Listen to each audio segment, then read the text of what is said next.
오늘 압살롬을 해하지 말라라는 제목으로 사무엘하 강의 16번째 시간 말씀 나눠보도록 하겠습니다.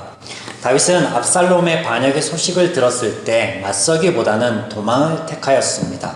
다윗이 예루살렘에 함께 있는 그의 모든 신하들에게 이르되 일어나 도망하자. 이는 다윗의 또 다른 관망이었음을 우리는 살펴보았습니다. 이미 지난 강해들 속에서 살펴본 것대로 다윗의 이런 관망은 지독한 죄적 기준에서 기인하였다 라고 하였습니다. 이방 민족에 대한 배격과 이스라엘 가족에 대한 편협한 사랑이 그것입니다. 이런 다윗의 모습이 오늘 본문에도 이어지고 있습니다. 도망을 선택하였던 다윗이 어쩐 일인지 반격을 시작하게 되고, 그리고 그의 장수들에게 내 아들의 목숨을 너희는 귀하게 여기지 마라, 그를 죽이지 말라, 이렇게 당부를 합니다. 그러나 우리가 이미 이 사건의 결말을 알듯 다윗의 군대 장관 요압이 왕의 말을 듣지 않고 어떻게 압살롬을 죽입니다. 이에 다윗이 모든 것을 뒤로하고 슬픔에 잠겨 압살롬아 압살롬아 내 아들 내 아들아 내가 너를 대신하여 죽었더라며 하고 슬피 웁니다. 아들이 죽었는데 울지 않을 아버지가 있느냐? 네, 없죠. 없습니다. 맞습니다. 하지만 사건이 그리 눈에 보이는 것처럼 간단하지 않다는 거예요.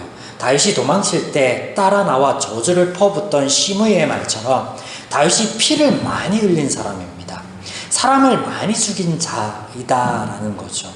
특별히 자신의 기준에서 부합되지 않은 이방인에 한해서는요, 철저하게 짓밟던, 죽여서 없애는 거에 한치의 망설임도 없던 자입니다. 반면에 이스라엘과 자신의 아들들의 잘못에 대해서는 관대한, 특별히 이스라엘보다는 자기 가족들에게 더 관대한,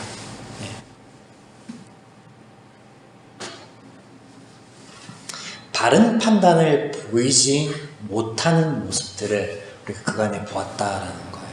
그러한 제적 기준, 그러한 다윗의 잘못된 어떤 모습들의 일환으로 지금 이야기가 이어지고 있는 거예요. 지금 다윗의 이런 모습들이 발생하고 있는 겁니다. 압살롬의 반역이 또한 다윗의 이런 죄, 우리아를 죽이고 밧세바를 취하였던 그 죄와 더불어 그 결과로서 벌어지고 있다라는 사실, 우리가 이미 알고 있죠. 그런데 사실은 하나님 편에서는요, 우리아를 죽이고 밧세바를 취한 것이나 지금 제적 기준을 가지고 이방인들을 많이 죽인 것이나 다른 사건이 아니라 같은 사건, 즉 하나의 죄라는 거예요. 하나님 기준에서는 그렇습니다. 그게 같은 거예요. 다른 게 아닙니다. 자, 압살롬이 반역을 꾀한다는 소식을 듣고 망명의 길을 떠난 다윗이 며칠이 지나지 않았음에도 불구하고 지금 군대를 정비하고 뒤를 돌아 진을 칩니다. 압살롬의 군대와 싸움을 벌이려고 하고 있습니다. 여러분, 짧은 시간에 어떻게 이렇게 급격하게 상황이 바뀌었을까요? 다윗이 왜 이렇게 변했을까? 여기서 우리가 먼저 배제하여야 할 것은 다윗이 압살롬의 반역에 반격을 위한 시간이 필요하였다든지, 군대를 정비하고 소집할 시간이 필요하였다든지, 혹은 혼비백산하였던 정신을 가다듬을 시간이 필요하였는데 이제 이 모든 것이 해결되어 압살롬을 대적한다, 이런 게 아니라는 거예요. 이게 전혀 아닙니다. 그런 게 전혀 아니에요. 오히려 압살롬은 군대를 일으키지 않았는데 다윗이 도망감을 인하여 압살롬의 반역이 시작되었습니다. 곰곰이 생각해 보세요. 압살롬 반역이 시작하지 않았습니다. 준비를 하고 있는 단계였어요. 그런데 다윗이 도망감으로 인하여 이 반역이라는 것 자체가 사건이요, 표면으로 올라갑니다. 그리고 군대를 일으켜서 선대 왕인 자신의 아버지를 추격하고 죽이도록 어떻게 만듭니다. 무엇에서 시작된 거예요? 실질적으로 이 일이 발생한 것은 다윗의 도망에서부터 시작되는 거예요. 앞서 말씀드렸듯이 그런 다윗의 도망은 관망, 즉 다윗의 제적 기준에서 죄로부터 시작되어진 결과. 그래서 우리아를 죽이고 바세바를 취한 그 죄의 결과로 반역이 일어나는 것하고 똑같죠. 매치가 되죠.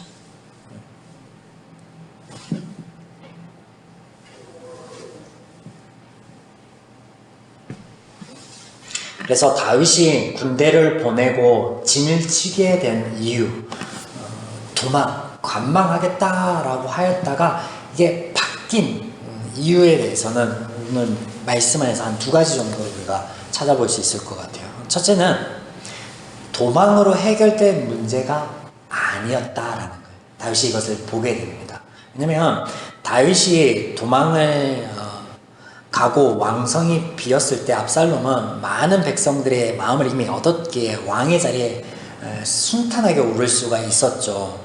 그래서 만약 이 압살롬이 왕이 되었으니까, 순탄하게 왕이 되었으니까 끝까지 다윗을 추격하지 않고 죽이려 들지 않았다면 다윗은 지금까지 보였던 그의 관망의 행태를 보건대 압살롬과 그가 소집한 내각과 군대를 쳤다 안 쳤다? 그냥 두었다 안 두었다? 그냥 두었을지도 모릅니다. 그의 아들들의 범죄함 앞에서 그리고 또 압살롬의 반역 앞에서의 다윗의 모습을 보면 특별히 심경의 변화가 있지 않은 이상 그 모습 그대로 갔을 거란 말이에요. 그러면 그런 말이 생각나는 거예요. 여기서 궁지에 몰린 쥐는 고양이를 민다. 물론 압살롬이 고양이고 다윗이 쥐 뭐 이런 건 아니지만 다윗 편에서 이게 도망만 가서는 해결된 문제가 아니구나. 내가 내 아들 그냥 저대로 내버려 준다고 해서 이게 해결된 문제가 아니구나. 이런 상황인 거예요, 지금. 이런 상황인 거예요. 민족 간의 분쟁과 아들과의 싸움을 피하려 하였던 다윗. 피하고 싶은 마음이 싸우고 싶은 마음보다 더 강하였는데 이게 뒤바뀌는 계기가 뭐냐면 시간의 차이를 둘 뿐이지 아히도벨의 계략을 따라서 압살롬이 다윗을 죽이고자 군대를 일으키고 뒤쫓아왔기 때문에 이게 벌어졌다는 거예요. 그래서 다윗의 변화의 이유, 백부장과 천부장을 세우고 진을 친 이유, 이게 도망가면 끝날 문제가 아니구나 라는 것을 깨달아졌어요. 이게 첫 번째 이유라면 이건 좀 작은 이유, 표면적인 이유. 2번째는 다윗이 도망을 선택하며 자신이 한 말들과 바랐던 일들이요 현실이 되어서 자기에게 돌아오는 것을 그 짧은 시간 안에 보았습니다. 어떤 것들이 있었냐? 자, 사무엘하 15장 25절에서 26절에 자신에게 하나님의 궤를 들고 와 함께 하겠다라고 하는 제사장에게 다윗이 하나님의 은혜를 입는다면 내가 다시 하나님 계신 곳으로 나아갈 것이다 라는 말을 하면서 돌아갈 것을 얘기하고 또 하나님께서 선히 여기시는 대로 이 일이 진행될 것이다 라는 고백을 하는데, 그런데 다윗이 말처럼 하나님께서 선히 여기시는 대로 이 죄인 다윗에게요 은혜를 베풉니다. 다윗에게 일어난 일들과 이후에 어떻게 하나님께서 은혜를 베푸실 것인지에 대해서 말씀하신 대로 그대로 되었다라는 것입니다. 그대로 되었다라는 거예요. 다윗이 제사장 사독에게 이르되, 이때 사독과 아비아달의 2 아들들이 함께 오죠. 돌아가라. 이후에 어떻게 될 일인지 잘 지켜봤다가 너와 아비아달, 그러니까 제사장의 2 아들들을 나에게 보내서 소식을 전해주었으면 좋겠다 라고 이야기합니다. 이게 사무엘하 15장 28절의 말씀인데요. 이제 압살롬의 내각에서 왕권을 위한 계략을 펼쳐고 또 하나님의 은혜로 아히도벨의 좋은 계략이 파해집니다. 이에 상황의 위급함을 알리기 위해서 제사장의 2 아들을 전령으로 파견하는 거예요. 누가? 후세가. 다윗이 남겨둔 후세가. 이후에 말씀드리겠지만, 그래서 다윗의 말처럼 돌아가라, 그리고 소식을 전할 리가 있으면 그 2 아들을 보내라 한 이 2 아들이요 우여곡절 끝에 다윗에게 소식을 전해 줍니다. 이 소식에 17장 21절에 두 사람이 우물에서 올라와서 다윗 왕에게 가서 말하여 이르되 당신들을 일어나 빨리 물을 건너가소서, 강해져 요단강 건너가소서 아히도벨이 당신들을 해하려고 이러이러하게 계략을 세웠나이다. 다윗이 한 말대로 지금 이제 일이 진행되고 있는 거예요. 또 이스라엘의 모사이자 다윗의 친구인 후세가 다윗과 함께 도망감을 청할 때 다윗이 그를 남겨두면 너로 인하여 아히도벨의 좋은 계략이 모략이 폐하여졌으면 좋겠다. 그리고 또 그때 혹시 전할 소식이 있다면 내가 남겨둔 제사장이 있고 그 제사장의 두 아들들이 있어, 그 아이들에게 이 일의 전말을 좀 알려주면 좋겠다 라고 사무엘하 15장 34절에 말을 합니다. 근데 어떻게 돼요? 이 다윗 말처럼 똑같이 진행이 되는 거예요. 다윗이 바라고 소망한 대로 일이 진행이 됩니다. 종국에는 사무엘하 17장 23절에서 이 반역이 실패할 것을 직감한 아히도벨이 자살을 하죠. 이 소식 또한 다윗이 전해 들었을 거예요. 다윗이 한 말들 이후에 이 되었으면 좋겠다라고 소망을 담아서 했던 어떤 행위들이 그의 바람대로 다 이루어졌다는 거예요. 지금 다윗이 바라는 거랑 하나님이 선히 여기는 것이 일치가 되었다라는 거예요. 물론 다윗의 행위가 선하다, 다윗이 어떤 했던 것들이 지혜롭다라는 그런 말이 아니에요. 하나님의 은혜. 중요한 건 뭐냐면요, 다윗이 바라는 것들, 다윗이 내뱉은 말들이 한치의 어긋남 없이 이루어졌다는 거예요. 이것을 성경에서는 하나님의 은혜로, 하나님의 역사로 그렇게 되었다라고 말씀하시는 거예요. 지난주에 말씀해 주신 것처럼 하나님께서 아히도벨의 좋은 계략을 파하기로 작정하였습니다. 하나님의 역사가 그 안에 있었다라는 거예요. 뿐만 아닙니다. 조금 전에 다윗과 함께하는 이들이 다윗이 그 천부장을 세우고 백부장을 세울 때요, 그렇게 세울 수 있을 만한 인원이 있었습니다. 오늘 성경에 보니까 적어도 10,000명은 그와 함께 했었다. 이 적은 인원, 도망가는데 10,000명이 함께. 이 지역의 인구가 한 7만 대인데요. 근데 이 지역의 7분의 1이 함께 이동했다라고 생각합니다. 적은 수가 아닌데, 어찌됐든 그리 할 수 있었던 거요.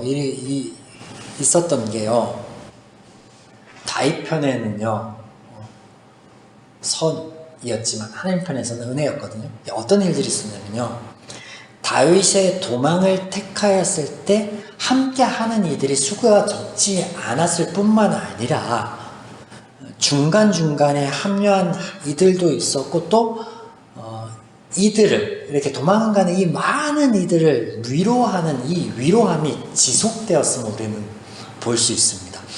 이때와 가드 사람이 600명이 함께 합니다. 가드 사람이라고 하면 블레셋 사람이에요. 블레셋 사람, 이스라엘 사람도 아니고 블레셋 사람이 함께 합니다. 또 이때는 다윗의 반격군의 3분의 1을 지휘하는 장수가 됩니다. 여튼 가드 사람이 함께하였죠. 무비보셋의 종 시바가 나와서 다윗을 맞이하면서 음식과 위로를 전합니다. 또 암몬 족속에 속한 라빠 사람 소비와 로데발 사람 마길, 로글림 사람 바실레가 침상과 대화, 질긋 음식과 다윗과 함께한 이들을 섬기고 위로합니다. 그러니까 보세요. 이스라엘의 마음이 모두 압살롬에게 돌아선 것처럼 보이나 실상은 이스라엘이나 이방인 중에 모두가 다윗을 돕고 위로하고 필요한 것들을 채우는 이들이 허다하게 많았다. 근데 다윗이 이 도망의 과정에서 이러한 많은 사건들과 사람들의 만남을 통해서 무엇을 보고 깨달았겠습니까? 시편 3편은요, 다윗이 도망을 가는 그 시점에 그 도망 과정 가운데 쓰여진 시로 알려져 있는데요, 이런 고백을 합니다. 시편 3편 3절과 4절. 여호와여, 주는 나의 방패시요 나의 영광이시요 나의 머리를 드시는 자이시니이다. 내가 나의 목소리로 여호와께 부르짖으니 그의 성산에서 응답하시는도다.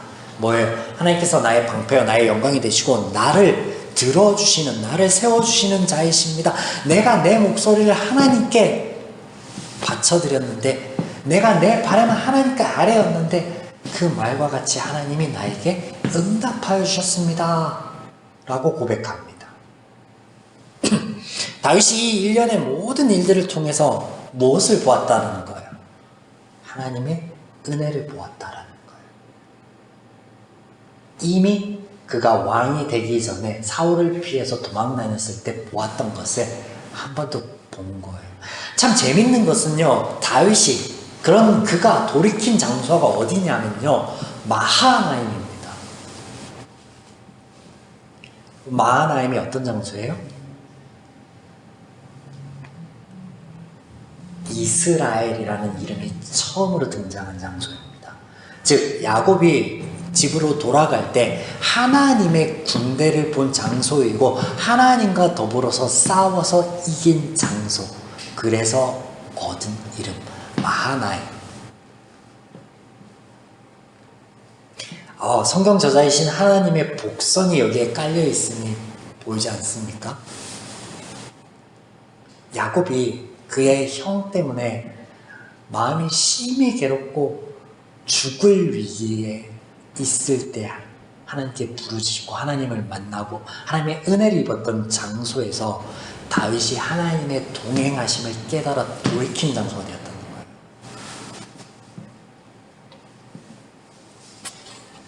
자, 이 모든 것이 다윗에게 하나님의 은혜로 다가왔고, 이에 다윗이 천부장과 백부장을 세웁니다. 그러나 이 말을 함께 하죠. 나의 아들의 목숨을 해하지 말라라는 당부와 함께. 그러나 압살롬의 비참한 최후를 우리는 너무나 잘 압니다. 반역을 일으켜 전투다운 전투를 한번 치러보지 못하고 그는 머리가 상수리 나무에 걸려서 그 상태에서 아무것도 해보지 못하고 요압에 의하여 죽임을 당합니다. 그의 비참한 죽음의 이유가 머리카락 때문입니다. 근데 이 머리카락이 범상치 않습니다. 뭐냐면 자신과 더불어, 압살롬과 더불어서 온 이스라엘 사람들이 칭찬하였던 것, 그 아이템 중에 하나였다는 거예요. 여기서 우리가 볼 것은 한 가지예요. 죄인들이 중하게 여기는 그것이 오늘 죄인들에게 올무가 되고 사망에 이르게 한다라는 거예요. 이 대목에서, 우리가 너무 잘 아는 이 대목에서 유명한 영화 속 그 장면, 대화가 떠오릅니다. 무엇이 중한지, 무엇이 중한지. 더 재밌는 건요, 본문 가운데 이 압살롬의 머리카락 같은 이 사건과 같은 비슷한 사건이 하나 더 등장한다는 거예요. 다윗이 천부장과 백부장을 세워 압살롬의 군대와 대적할 때 백성들이 이런 말을 합니다. 오늘 본문의 18절 2절과 3절인데요. 다윗이 그의 백성들을 보낼세 3분의 1은 요압의 휘하에 3분의 1은 수루아의 아들 요압의 동생 아비사의 휘하에 또 3분의 1을 이때의 휘하에 넘기고 왕이 내가 남은 이들과 함께 반드시 너희와 함께 하겠다 라고 하니 백성들이 이르되, 여기는 뭐 백성들이라고 했지만 실상은 뭐 그들의 내각 중에 가장 요충의 인물이었던 뭐 요압 정도가 얘기했을 거라 여겨지는데 이런 말을 합니다. 나가지 마소서. 우리가 도망할지라도 그들은 우리에게 마음을 쓰지 아니할 터요. 우리가 절반이나 죽을지라도 우리에게 마음을 쓰지 아니할 터라. 왕은 우리의 10,000명보다 중하니 왕은 여기 성읍에 계시다가 우리를 돕는 것이 좋겠습니다. 이 말의 핵심이 뭐냐면요, 왕이 이스라엘의 10,000명의 사람들보다 중하고 귀하다라는 거예요. 이런 말을 하는 다윗의 신복들에게는요, 기대감이 있을 거예요. 그냥 괜히 이런 말을 하는 게 아니에요. 우리가 왕을 이렇도록 귀히 여기고 우리가 왕을 이렇게 따랐으니 왕 또한 우리를 귀하게 여겨주고 우리로 하여금 평안과 부함으로 인도하여 줄 거라는 기대감. 실제로 이 기대감이 무너졌을 때 요압이 어떤 말을 해요? 왕이 왕을 미워하고 왕을 죽이려고 하는 자들보다 왕을 위하는 우리들을 더 하찮게 여김이 마땅합니까?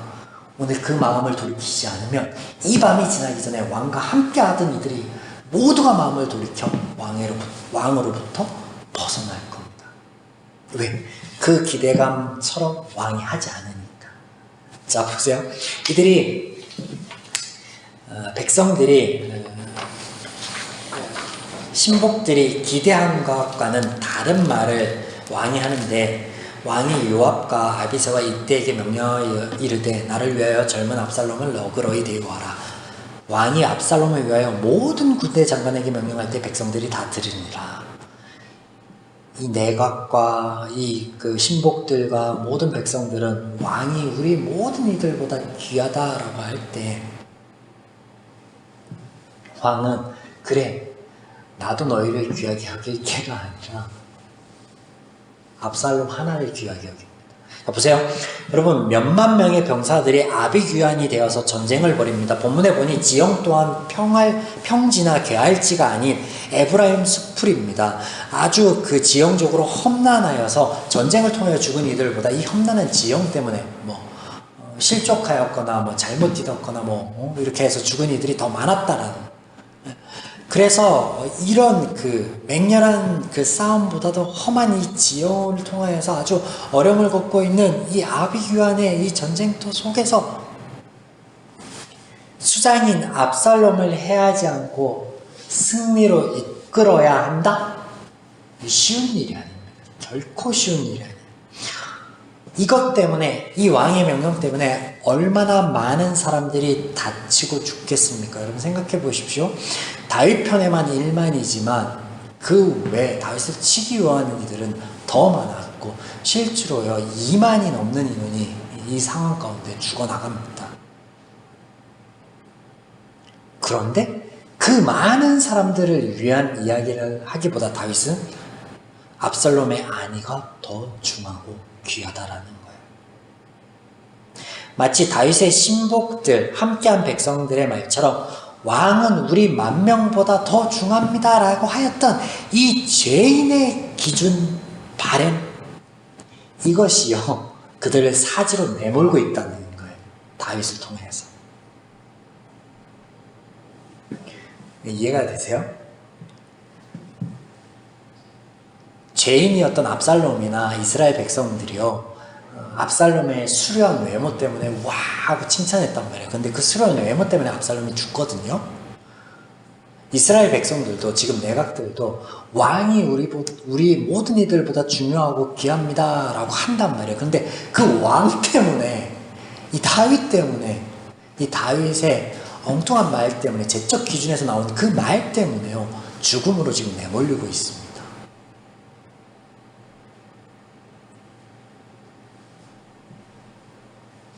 제적 기준에 의한 말과 행위는요 하나님의 전적인 은혜가 아니고서는요 절대 선한 결과들을 가져다 주지 못합니다.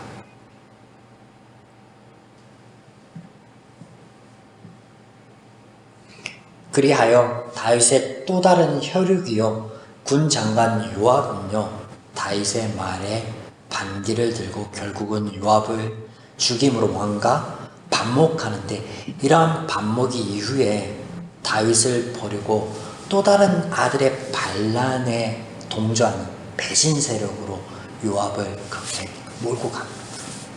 이후에 살펴보겠지만, 네, 오늘 18장과 19장 전반부 내용이 여러분 정리가 되시죠? 사랑하는 여러분, 오늘 이 본문을 통하여서 우리의 삶과 신앙생활 가운데 우리가 곰곰이 생각해보고 되짚어보고자 하는 것들이 있습니다. 이것을 끝으로 말씀을 마무리 짓겠는데요. 첫 번째는요, 우상이 우리에게 올무가 된다는 거예요. 제적 기준과 가치관에서 우리가 귀하게 여기고 사랑하는 것이 오늘날 우리에게 우리의 바램과는 반대로 아픔이 되고 슬픔이 되고 올무가 된다라는 거예요. 오늘 나에게는, 나의 삶에는 이런 올무로 이어질 우상들이 있는가 되짚어보시기 바랍니다. 두 번째는 쉬이 바뀌지 않는 우리의 제적 기준입니다. 다윗이 압살롬의 반역과 그 가운데 도우시고 역사하시는 하나님을 깨달아 그가 찬양의 시를 짓기까지 하는데, 그러나 그는 여전히 이전에 자신이 가지고 있던 제적 기준과 가치관을 고수합니다. 이 모든 게 하나님의 은혜였구나 라고 해서 자신의 생각을 돌이키고 군대를 돌이키는데, 그럼에도 불구하고 여전히 하나의 끈을 놓지 않고 있어요. 그게 뭐예요? 내 아들 압살롬, 내 아들 압살롬. 지금 다윗에게 이 아들 압살롬은요, 우상이 되어 있습니다. 근데 그 끈을 놓지 않아요. 백성들을 위하기보다, 수많은 백성들의 생명을 위하기보다 이 한 아들의 생명을 더 귀하게 여깁니다.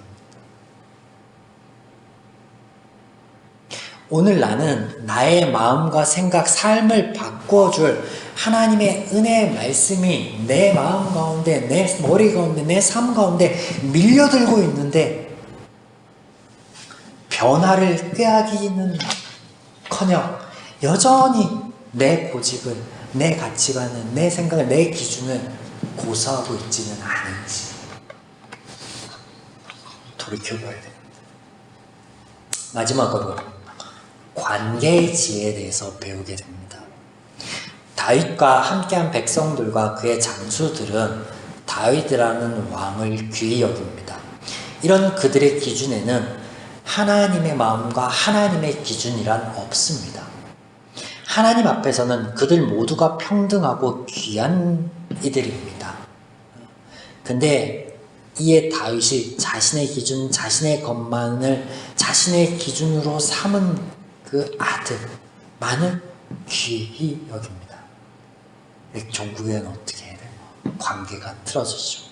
무슨 말이냐면요, 우리가 관계에 있어서 내가 기준 삼은 것, 내가 옳게 여기는 것을 서로 이렇게 내세우면요, 그 관계는 틀어지게 되어 있습니다.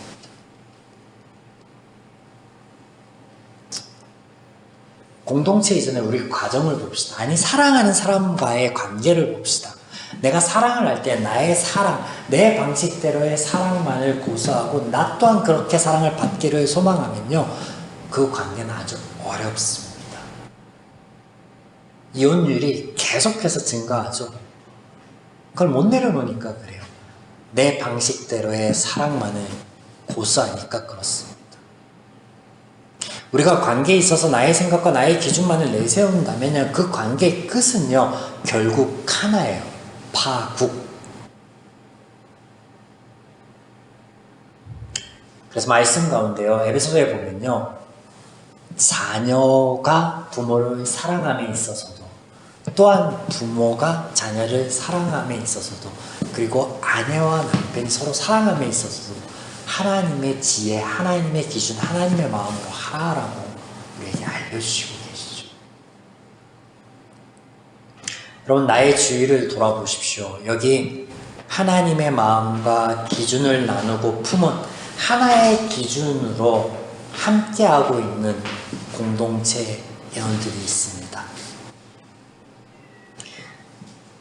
내 것이 아니라 하나님의 것, 하나님의 기준을 바라보고 있으면요, 우리 이 공동체가요, 일체를 이루지 못할 것이 없습니다. 교회 안에 어떤 한 가지의 의견을 가지고, 한 가지의 어떤 하고자 하는 일을 가지고 왜 세상과 같이 서로 헐뜯고 반목을 거듭하고 싸우고 분열을 일으킵니까? 두 번째 것, 하나님이 공동체 안에 주신 기준과 원리와 마음을요, 그 함께 나눴던 그것을 고수하지 않고 여전히 나의 것을 고수하기 때문에 그래요. 서로가. 바라옵건데 여러분, 우리 공동체가 우리 함께 이 시간에 나누는 하나님의 말씀 안에서의 바른 기준과 선함이 무엇인가를 같이 바라봄으로 언제나 일체를 이루기를 소망합니다. 더 나아가서 여러분 가정에 그 한 하나님으로 인하여서 우리가 다른 하나님 섬기고 있지 않잖아요. 만약에 한 하나님을 같이 섬기고 같이 바라보고 있다면요, 그 하나님으로 인하여서 하나의 유니트, 일체를 이루는 공동체, 그리하여 그 안에 온전한 사랑과 섬김과 나눔이 있어서 행복하기를 주님의 이름으로